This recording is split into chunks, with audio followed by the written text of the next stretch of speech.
As we all know, beautiful couple. You guys looked amazing today. Danny, you were sort of okay. No, you look beautiful. But it's so exciting to see both of you actually committing your lives to be together, for the rest of time. And so good luck for the future. And I hope you have the most perfect wedding day on Sunday. So now that we've got all the formalities out of the way, how do I know Danny? Well, we both go to RMIT together and we're both studying chiropractic. And we've maintained a close bond ever since the first time we became friends there. We were always paired together, whether it was study buddies, prac buddies, exam buddies. So I know her quite well. We all know that she's like a type A personality, so she's quite anal. She likes to have things done a particular way. What else? Sometimes she's a little bit gullible.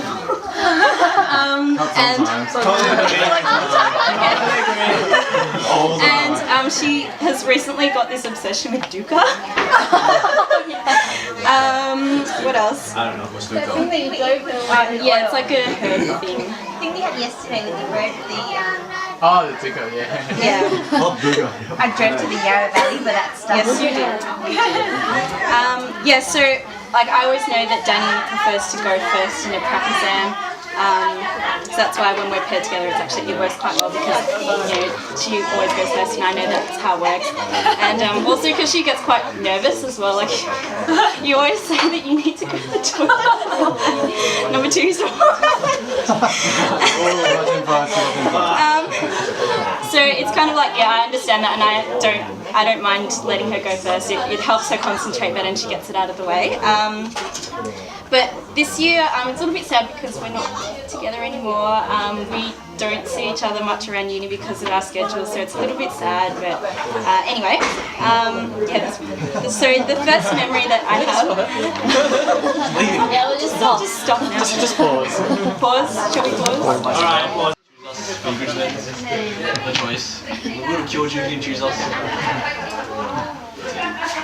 That is.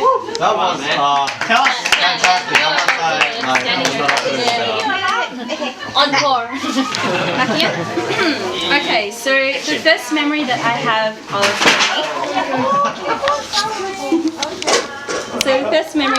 of Danny was on that very very scary first day of uni, about 4 years ago. So I remember sitting in the cafe. It was lunchtime. Kitty was there, I remember, and Danny was there, obviously. And I remember Danny sitting there in her red Elmo t-shirt. And at the time, I was quite intimidated by her because she's mean looking.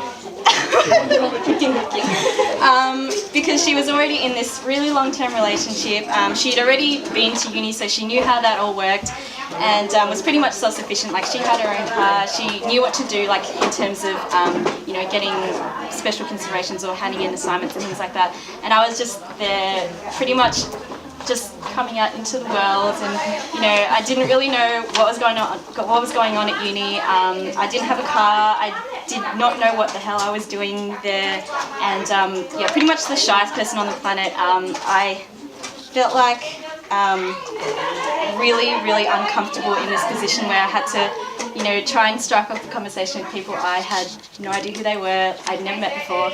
So that was quite scary. But as the weeks went by, I got really comfortable. Danny was one of the people that I ended up really connecting to.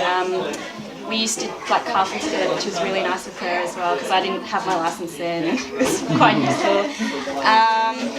And yeah, I just sort of ended up looking up to Danny because she'd achieved so much for someone who was so young. I mean, we're the same age, but she's already got properties down pat. She's getting married now, and it's just I was like, oh whoa, and I'm sitting there like I said, coming out into the world. So it's quite different for me. What else? So in the time that we've been friends, the first time that I met Jason, I think was at Danny's 21st birthday, I think. But that was really brief moments. We didn't really get to know each other that well. So the first time that we actually got to know each other better was there was like a canoeing / kayaking thing that he did, but I think that was for another birthday, but I'm not sure when that was. But anyway, so that night I decided to stay over at Danny's house, and then we decided to go out for dinner that night in Springvale and have Jason come along as well. And that was quite a nerve-wracking experience in the lead up to it for me, because I don't know, some of you guys know that if you're a really close friend with somebody and you're meeting their other half for the first time, you want to make a good impression, right? So I don't remember that day. Not a very good impression. It was fine.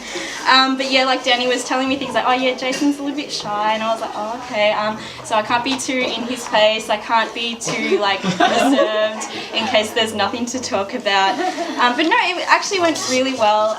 Things went really smooth. It was really comfortable transition. Yeah, it was a really nice nice dinner, and afterwards Danny said that, oh, Jason wasn't that shy tonight, and I was like, oh, okay, so I've done something right.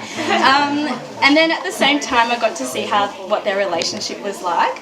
So I was really afraid that I'd end up being like a third wheel, oh, lovey-dovey, and then I'm just sitting there in the corner with my dinner and stuff.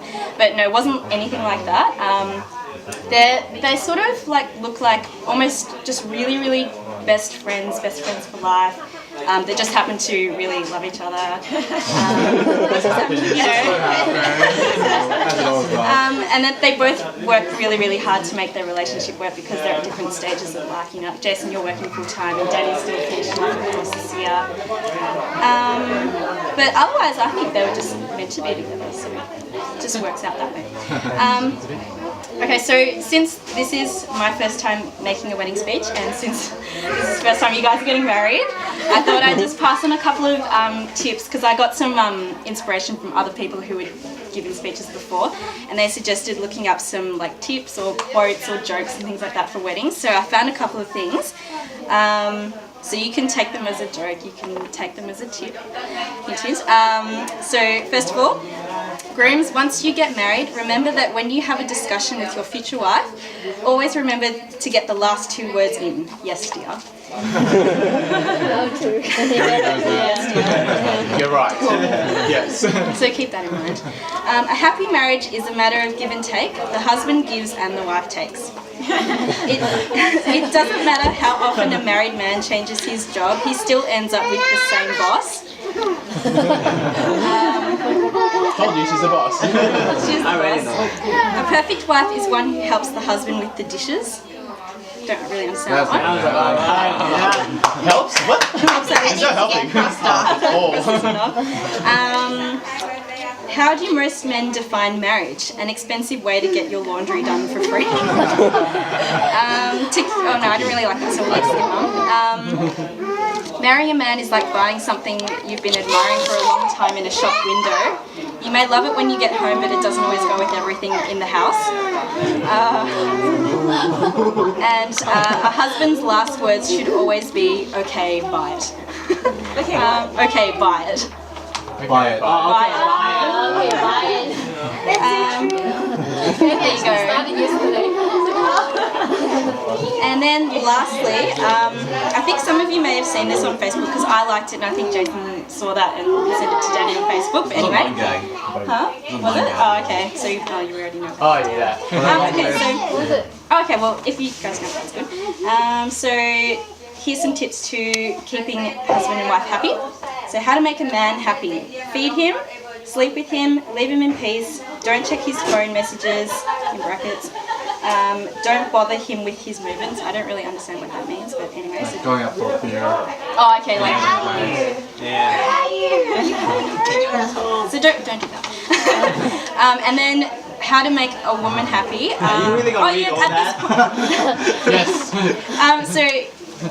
We have to remind you, Jason, because you didn't understand at the ceremony what the monk was saying to you. There are 5 things that you have to do once you're married. So, and this is all in relation to the wife. So 1, respect your wife. 2, never look down on your wife. 3, be loyal to your wife. 4, let her... What? Let her... Can't read the writing. Let her take charge of everything. Done. And always buy her food to eat. Always feed her. Is that Yeah, always always feed feed her? her. Yeah. Okay, and then there's a couple of other things that we need to add to that. Just a couple.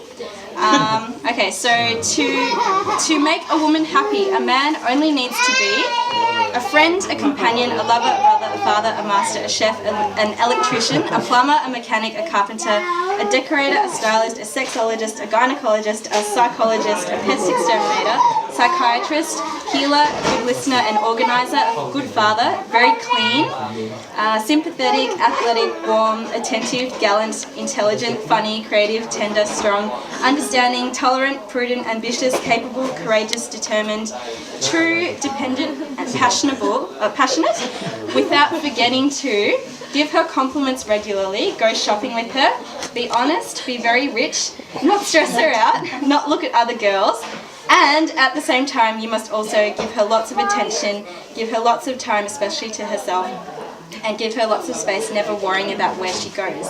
But most importantly, never forget birthdays, anniversaries, and arrangements that she's made. So, see, it's not really that hard. It's not that hard. But anyway, that sort of concludes my speech. I know that was terribly, terribly long, but yeah, so thanks very much for listening.